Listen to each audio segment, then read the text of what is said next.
11절까지 서로 교독하겠습니다. 예수 그리스도의 종이며 사도인 시몬 베드로는 우리 하나님과 구주 예수 그리스도의 의를 힘입어 동일하게 보배로운 믿음을 우리와 함께 받은 자들에게 편지하노니,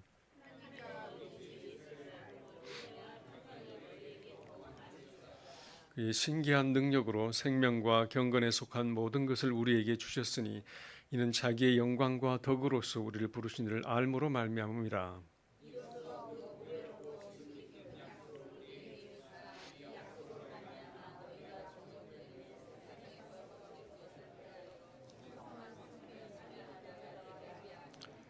그러면 너희가 더욱 힘써 너희 믿음의 덕을, 덕의 지식을, 지식의 절제를, 경건의 형제 우애를, 형제 우애의 사랑을 더하라.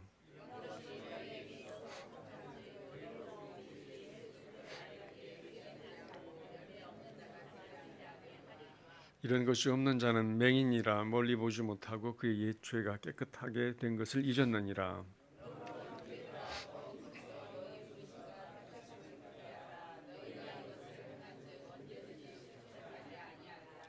이같이 하면 우리 주 곧 구주 예수 그리스도의 영원한 나라에 들어감을 넉넉히 너희에게 주시리라. 아멘. 의외로 많은 성도님들이 자신이 갖고 있는 그 믿음의 가치를 잘 모릅니다. 그리고 천국에 대한 소망도 그렇게 확실하지 않아요. 왜 그럴까요? 천국에 대한 놀라운 기대감이나 그 영광스러움에 대한 어떤 사모함이 그렇게 많지가 않아요.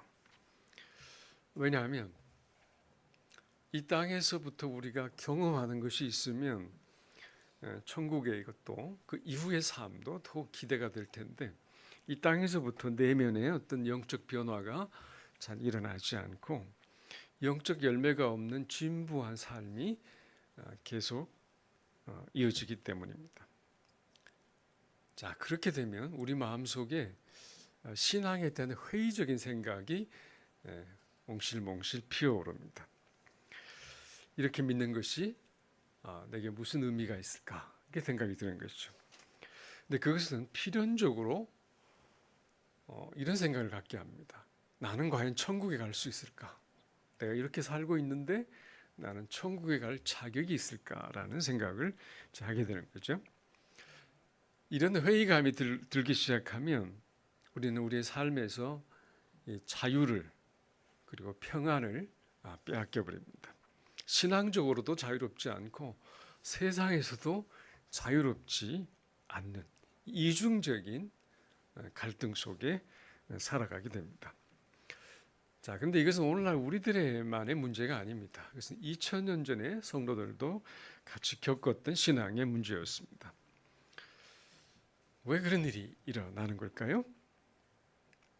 예수 그리스도를 믿고 있음에도 불구하고 그것은 자신이 가지고 있는 이 믿음의 가치를 잘 모르기 때문입니다. 그 믿음으로 말미암아 어떤 일이 벌어졌는지, 나에게 무슨 일이 일어났는지, 내가 무엇을 소유하게 되었는지도 잘 모르고 또 그 믿음을 제대로 사용하지 않기 때문입니다. 자, 그럼 우리가 가진 믿음이란 도대체 어떤 것일까요? 자, 1절을 같이 읽어보겠습니다. 예수 그리스도의 종이며 사도인 시몬 베드로는 우리 하나님과 구주 예수 그리스도의 의를 힘입어 동일하게 보배로운 믿음을 우리와 함께 받은 자들에게 편지하노니. 자, 베드로는 그 믿음을 뭐라고 말씀합니까? 보배로운 믿음이다 이렇게 말합니다. 값비싸고 명예로운 것이다 이렇게 말합니다. 너무나 소중하다는 것이죠. 자, 왜 그것이 소중할까요? 1절에 보니까 우리 하나님과 구주 예수 그리스도의 의를 힘입어 받은 믿음이기 때문에 그렇습니다. 그래서 하나님의 온갖 좋은 선물들을 받아 누리게 할 수 있는 열쇠입니다. 그렇게 좋은 것을 사람들은 잘 모릅니다. 자, 일반적으로 우리는 믿음으로 의롭다함을 얻는다고 생각을 합니다. 맞는 말이죠. 근데 오늘 말씀은 어떻게 되어 있습니까? 오늘 말씀은 하나님의 의, 그리스도의 의를 힘입어 내가 믿음을 받게 되었다고 이렇게 말합니다. 그 믿음 내가 만들어낸 것이 아니라 하나님의 주신 선물인 것을 이야기합니다. 자, 여러분에게 한번 여쭤보겠습니다. 여러분은 자기의 이성으로 하나님과 성경과 세상과 사람들을 자세히 살펴보고 나서 하나님을 믿는 것이 올바른 것이라고 결론을 내리고 나는 지금부터 믿겠다라고 하신 분이 있나요? 간혹 그런 분이 있긴 있어요. 간혹 모든 걸 살펴보고 믿는 것이 좋겠다. 그러나 실제로 하나님을 진정으로 믿게 되는 것은 단지 지적이고 이성적인 결정만으로 되는 것이 아닙니다. 내가 믿었다고 생각할 수도 있지만 사실 내가 믿는 것이 아니라 믿게 되어진 것이죠. 그러니까 믿어진 것입니다. 믿어진 것이. 그 나중에 그런 이야기를 하죠. 어떤 과학자가 그런 이야기를 하는 걸 제가 읽은 적이 있어요. 아니 내가 어떻게 이런 걸 지금 믿고 있지라는 거예요. 옛날에 내가 다 부정했던 것을 어떻게 내가 지금 믿고 있는 것이야. 베드로도 처음엔 잘 믿지 못했습니다. 주님을 따라다니면서 그의 믿음이 깊어지기 시작했습니다. 하나님과 그리스도의 의를 힘입어 새로운 차원의 믿음을 갖기 시작한 것입니다.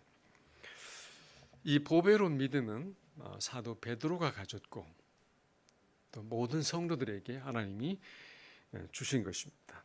오늘 베드로는 그가 가진 이 믿음의 보배를 자기도 가졌지만 모든 성도들이 우리도 가졌다고 선언을 합니다.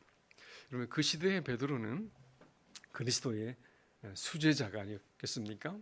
사도였고 역사 가운데 이 사도는 바울을 포함해서 12명밖에 없습니다. 13명이죠. 포함해서 13명입니다. 이 베드로가 한번 설교하면 3,000명, 5,000명씩 회개하고 돌아왔습니다. 안진뱅이를 일으키는 기적을 일으켰고 또 1세기의 교회의 기둥이 되어 1세기 교회를 든든하게 받쳐주었던 이 성령의 사람이 바로 이 베드로였습니다. 능력의 종이었습니다. 근데 그가 말하기를 너희도 하나님과 예수 그리스도의 의를 힘입어 나와 동일한 믿음을 가졌다고 선언한 것입니다. 그 믿음은 사도들뿐 아니라 예수 그리스도를 주로 믿는 모든 사람들에게 주어진 하나님의 보배라고 말씀을 합니다. 자, 우리가 우리의 믿음의 근거를 우리 자신에게서 찾으면 빈약하기 짝이 없습니다. 우리가 가진 이 믿음 속에는 태산을 옮길 만한 그런 능력이 없습니다. 그러나 하나님과 그리스도의 의를 힘입어 받은 그 믿음 속에는 하나님의 능력과 하나님의 모든 것을 받을 수 있는 보배로운 가치가 주어져 있는 겁니다. 그래서 처음에는 내가 믿은 것 같은데 나중에 보니까 그것이 주님의 선물인 것을 우리가 알게 되는 것이죠. 처음은 내 것처럼 보였는데 주님의 의 안에서 그 가치가 더욱 이제 드러나고 하나님의 역사를 이루는 이제 놀라운 선물인 것을 우리가 알게 됩니다. 우리들이 그 가치를 크게 여기지 않았던 이 믿음은 사실 엄청난 것을 누리게 하는 보배로운 가치를 지닌 것이죠. 근데 우리가 이 믿음을 소중하게 잘 다루지 않습니다. 시간이 오래 지나면서 이 믿음에 대해서 그렇게 투자를 많이 하지 않습니다. 그러니까 이 믿음의 이 가치, 무게를 점점 가볍게 생각을 하는 것이죠. 자, 근데 로마서 1장 17절에 보면 복음에는 하나님의 의가 나타나서 믿음으로 믿음에 이르게 하나니 기록된 바 오직 의인은 믿음으로 말미암아 살리라 함과 같으니라. 자, 이 복음 안에는 하나님의 의가 나타났다고 그랬죠. 그래서 하나님과의 올바른 관계를 맺을 수 있는 의를 말하고 있습니다.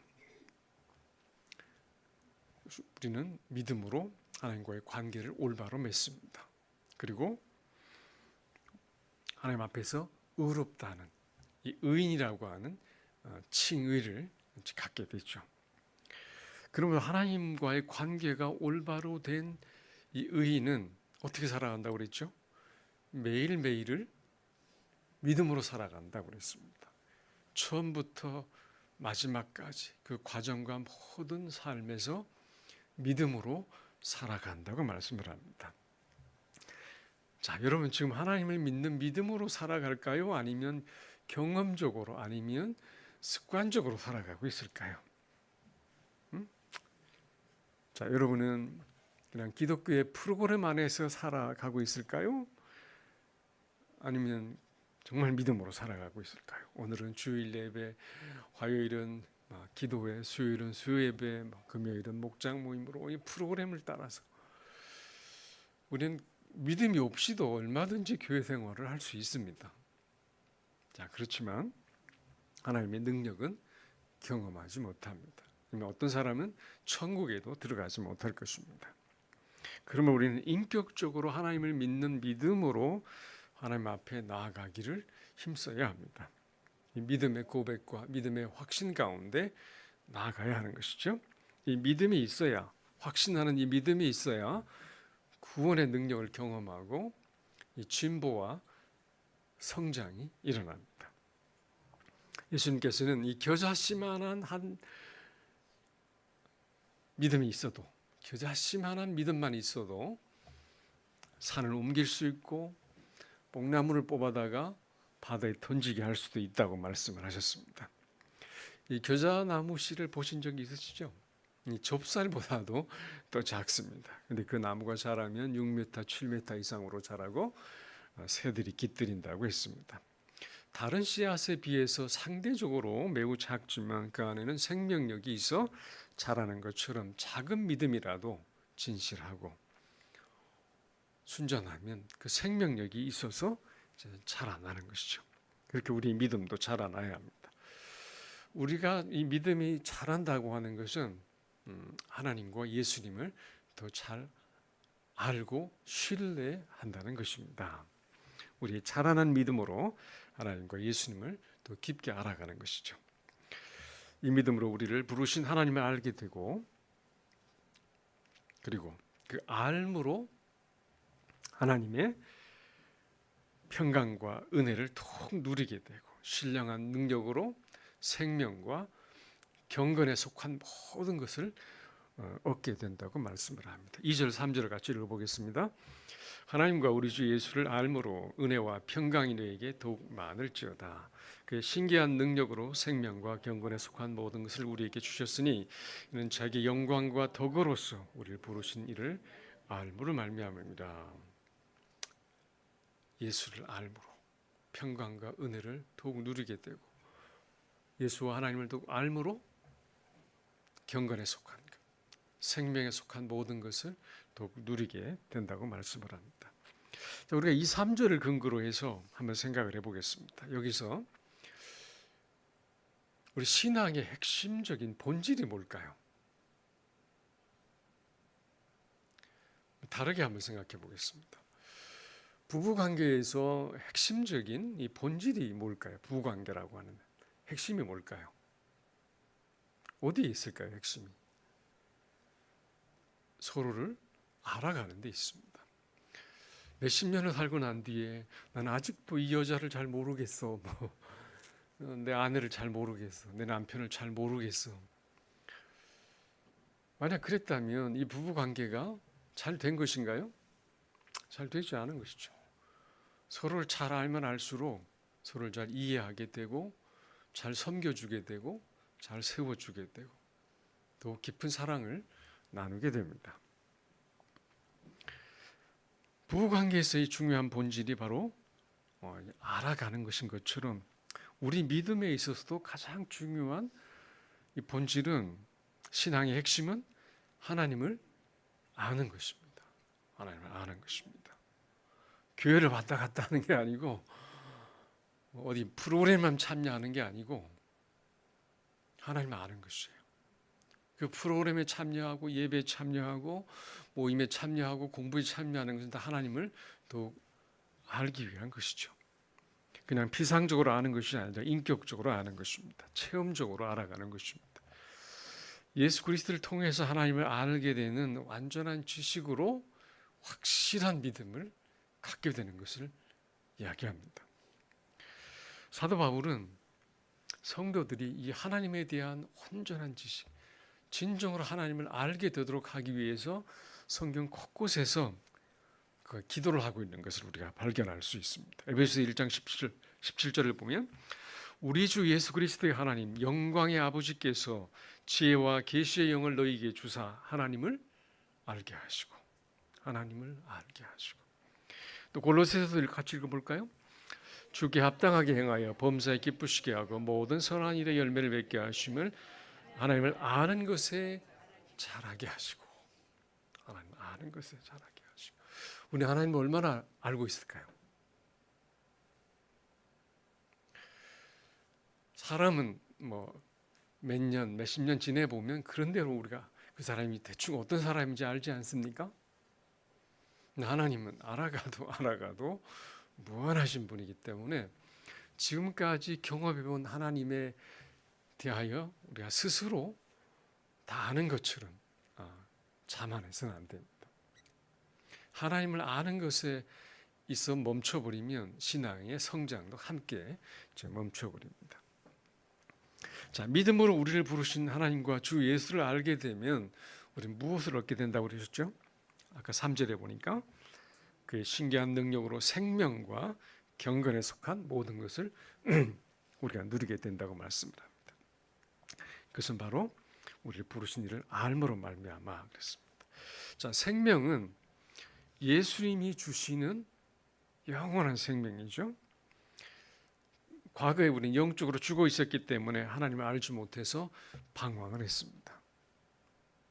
자, 그런데 영적으로 새 생명을 얻으면서 우리는 하나님과 교류할 수 있게 되었습니다.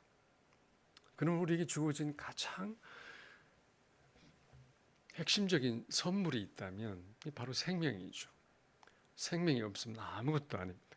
하나님 우리에게 영적 생명을 주셨습니다. 내게 그 영적 생명이 있는가를 생각을 해보십시오. 그리고 그 생명이 얼마나 놀라운가를 발견해 볼 수 있기를 바랍니다. 자, 그리고 경건이라고 하는 것은 영적 생명을 얻은 사람이 하나님과의 올바른 관계 속에서 가지게 되는 합당한 영적인 태도와 삶의 방식이라고 이야기할 수 있어요. 하나님과 교제하면서 살아가는데 어울리는 삶의 방식 또는 태도라고 말할 수가 있습니다. 하나님을 너무나 존중하기 때문에 그분이 기뻐하시는 방식으로 생각하고 말하고 행동하며 사는 것입니다. 그러니까 일상에서 내 마음대로 이렇게 살아가는 것보다 하나님이 원하시는 방식으로 사는 것이 더 마음이 편하고 더 기쁘고 좋은 것입니다. 그래서 주일 예배에서만 하나님을 경험하는 것이 아니라 주일 예배가 끝나고 또 매일매일 일상으로 이어지는 정말 하나님을 모시고 사는 기쁨이 충만한 삶이 바로 이 경건의 삶인 것이죠. 자, 그렇지만 이 생명과 경건은 하나님을 알지 않고는 얻을 수가 없고 그렇게 살 수도 없습니다. 이는 자기 영광과 덕으로서 우리를 부르신 이를 알므로 말미암이라 그랬어요. 나를 부르신 이를 알게 될 때만 우리가 그 경건과 생명을 누려갈 수 있습니다. 그럼 우리는 하나님을 알아가는 일에 이 가장 우선 순위를 두어야 합니다. 신앙의 본질이 뭐라고요? 하나님을 알아가는 거예요. 하나님을 알기 시작하면서부터 우리는 많은 것들을 이제 누리게 됩니다. 말씀을 읽고 묵상하고 공부하고 순종하고 또 기도해야 하죠. 그러면 체험적으로 하나님을 알아가게 됩니다. 하나님은 내 백성이 지식이 없음으로 망한다고 그랬어요. 호세아는 하나님이 그 말씀을 듣고 우리가 여호와를 알되 힘써 알자 그랬어요. 우리가 하나님을 다 아는 것 같지만 우리는 자꾸 잊어갑니다. 그래서 어느 날 어느샌가 내 안에는 다른 하나님이, 내가 만들어 놓은 다른 하나님이 자리 잡고 신앙이 변질되고, 자, 그런데 여기서 하나님께서 자기의 영광과 덕으로서 우리를 부르셨다고 이렇게 말씀을 하시는데 이게 무슨 뜻일까요? 자기 영광과 덕으로서 우리를 부르셨다 그랬어요. 하나님은 위대하고 존귀하신 분이죠.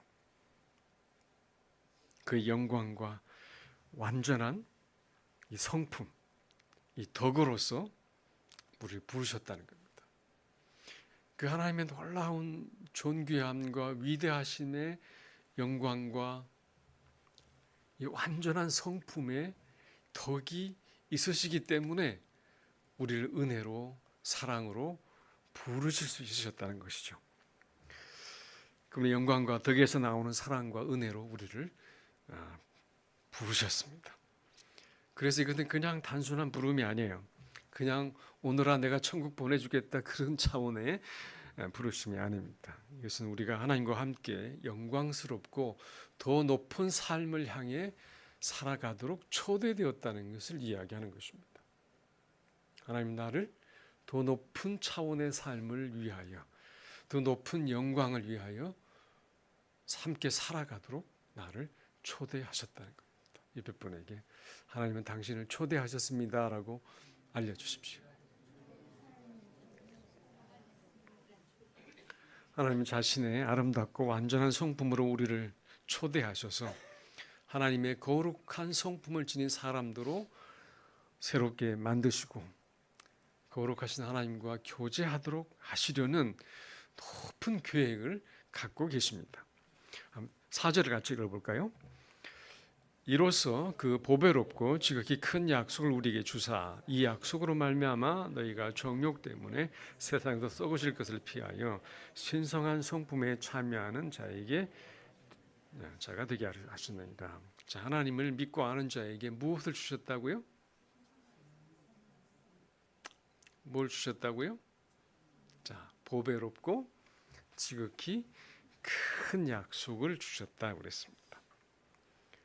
큰 약속을 주셨다. 그 약속이 뭐겠어요? 신성한 성품에 참여하는 자가 되게 하시겠다는 것인데요. 자, 보배롭고 지극히 큰 약속. 너무나 가치 있고 어떤 것과도 비교될 수 없는 가장 큰 약속이라는 거죠. 그 큰 약속이라는 것이 헬라어로 보면 메가스라는 말이에요. 메가스. 여러분 메가스타일이라고 들어보셨나요? 메가처치. 한 1만 명이 넘어가는 교회를 메가처치라고 그래요. 너무나 거대하고 웅대한 것을 메가스라고 합니다. 근데 영어로도 보면 넘겨봐 주실래요? exceedingly 또는 very great, magnificent 이런 말들이 다 공통적으로 갖고 있는 뜻이 있어요. 그러니까 너무나 가치가 있고 너무나 큰 그런 의미가 있는데 첫째는 어떤 한계나 기준을 뛰어넘는 초과한다는 의미를 갖고 있습니다. 그 두 번째 의미는 너무나 거대하다. 그런 뜻을 갖고 있습니다. 너무나 대단하다. 어떤 수치나 한도를 넘어서 그 정도가 엄청나게 큰 것을 의미하는 말이 바로 여기서 말하고 있는 크다고 하는 뜻이에요. 큰 약속이다. 그냥 적당하게 큰 것이 아니고 우리의 상상을 초월한 큰 약속이라는 뜻입니다. 그 엄청나고 위대한 약속이 무엇입니까? 이 신성한 신의 성품에 참여하게 되게 하겠다는 것입니다. 신의 성품을 나누어 주어 하나님처럼 되게 하시겠다는 것이죠. 우리가 주님을 믿을 때 우리 너무 순수하게 믿습니다. 너무나 좋은 것이죠. 그러나 그 순수 자체가 선은 아닙니다. 왜냐하면 이 순수함은 언제든지 오염될 수 있기 때문이죠. 아담과 하와는 정말 순수했어요. 그렇지만 그들이 성숙하거나 완전하지 않았습니다. 그래서 그들은 범죄하고 말죠. 성숙한 믿음과 인격이 없었기 때문입니다. 하와가 선악과를 따먹기 전에 사탄은 너희가 선악과를 따먹는 날에는 너희가 눈이 밝아져서 하나님처럼 될 것이라고 말을 했습니다. 그러나 그런 방식으로는 하나님이 될 수가 없습니다. 하나님처럼 될 수가 없습니다. 그런데 하나님께서 새롭고 위대한 상상할 수 없는 큰 약속으로 하나님의 자녀들에게 그리스도 안에서 신적인 인격을 갖는 하나님처럼 되는 삶을 주시겠다고 약속한 것입니다. 하나님은 아닌데 하나님의 완전하신 성품을 갖게 하겠다는 겁니다. 우리가 변화되고 새로운 성품을 가진 이후에도 하나님은 하나님이시고 우리는 피조물이지만 썩어져 가던 이전에 우리의 육신과 우리의 인격과는 전적으로 다른 하나님의 신적인 인격과 성품을 나눠 가진 영광스러운 자녀로서의 삶을 살게 하시겠다는 것입니다. 정말 하나님 같은 사람으로 빚으시겠다는 것이 하나님의 뜻이고 하나님의 계획입니다. 근데 성도들이 그래서 잘 믿어주질 않아요. 사도 바울은 고린도전서에서 이렇게 말씀합니다.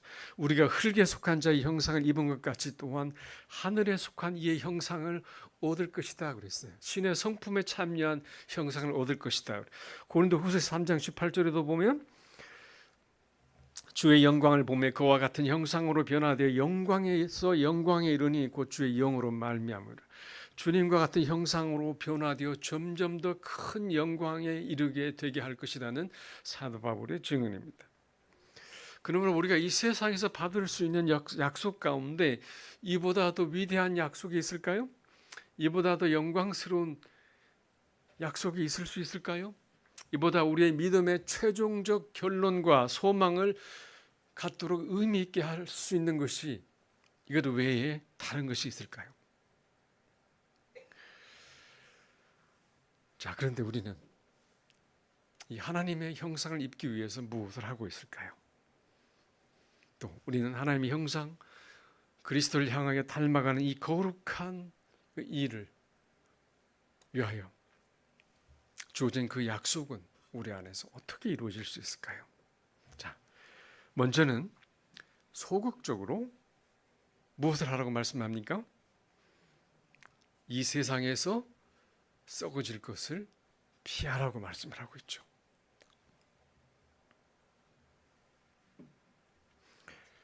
자, 4절에 보니까 너희가 정욕 때문에 세상에서 썩어질 것을 피하여 신성한 성품에 참여한 자가 되게 하시겠다고 말씀을 하셨습니다. 무엇을 먼저 한다고요? 썩어질 것을 피해가라고 그랬어요. 우리를 부패하고 타락하게 하는 것으로부터 피해야 합니다. 유혹과 시험은 우리가 가진 욕구와 환경이 일치될 때 일어나죠. 그러면 우리는 욕구를 절제하든지 그런 환경에 가지 않든지 해야 합니다. 여러분 생각에 요셉과 다윗 둘 다 훌륭한 분인데 둘 중에 누가 더 믿음이 좋은 것 같습니까? 단순하게 비교하기는 좀 어렵지만 우선은 요셉이 나은 것 같아요.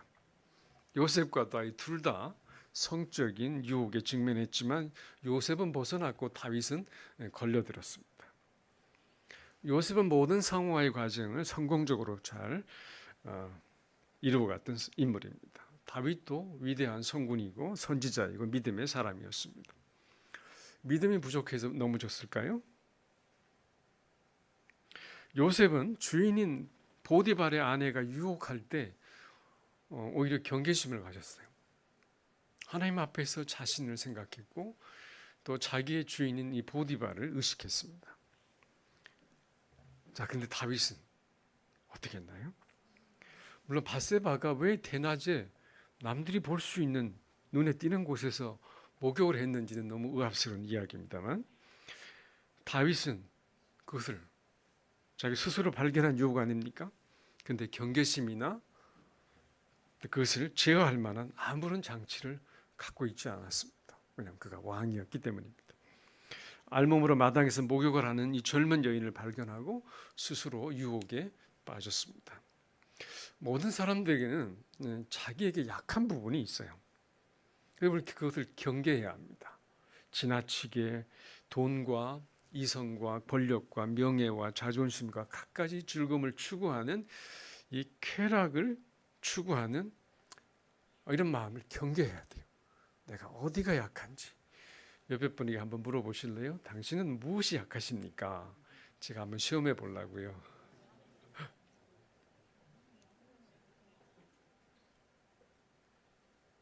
그것을 가지고 계속 여러분 기도하셔야 돼요.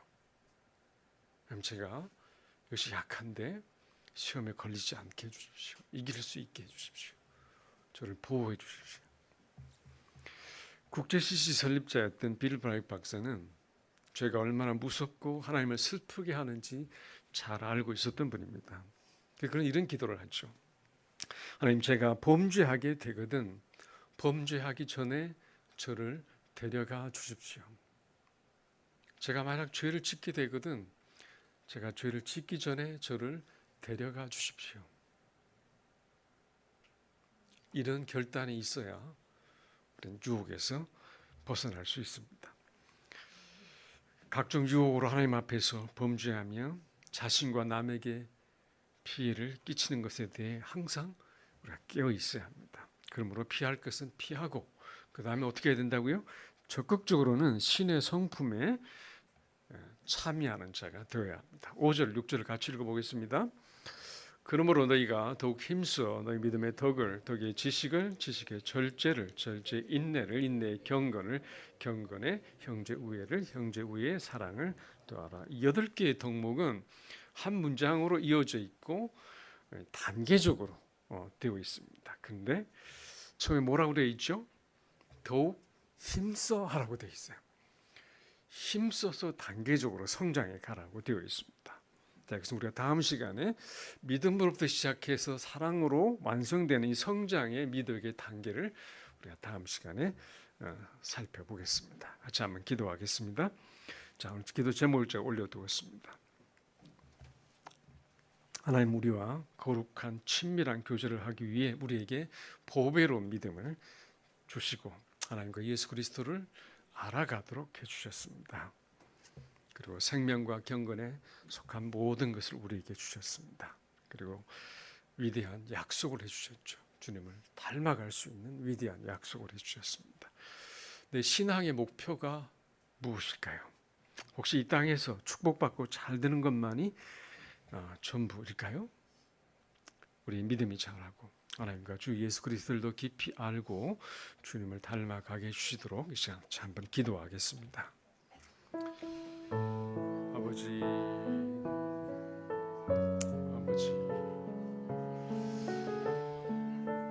우리에게 주신 이 소중한 믿음을 인하여 감사합니다. 하나님을 알아갈 수 있는 생명을 주신 것 감사합니다. 하나님, 우리가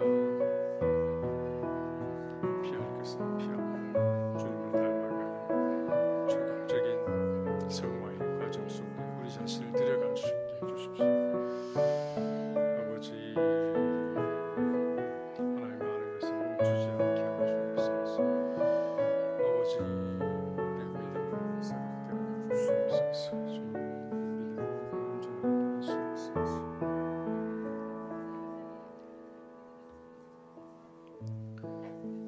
하나님 아버지, 우리에게 주신 이 보배로운 믿음을 인하여 감사합니다.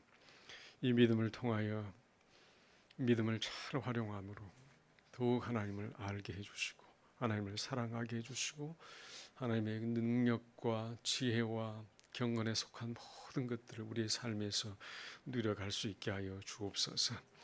썩어져가는 이 세상에서 하나님, 우리 자신을 지켜가고 거룩하신 주님의 형상을 담기 위하여 우리 자신을 온전하게 들여갈 수 있도록 도와주시옵소서. 예수님 이름으로 감사하며 기도합니다. 아멘.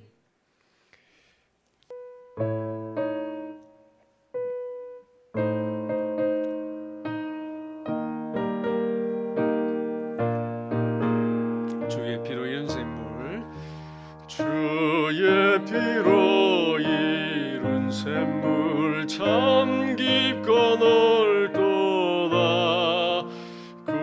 구원하는 그 신능력 다 찬송할지라. 찬송하세 주의 보혈 그 샘에 지금 나가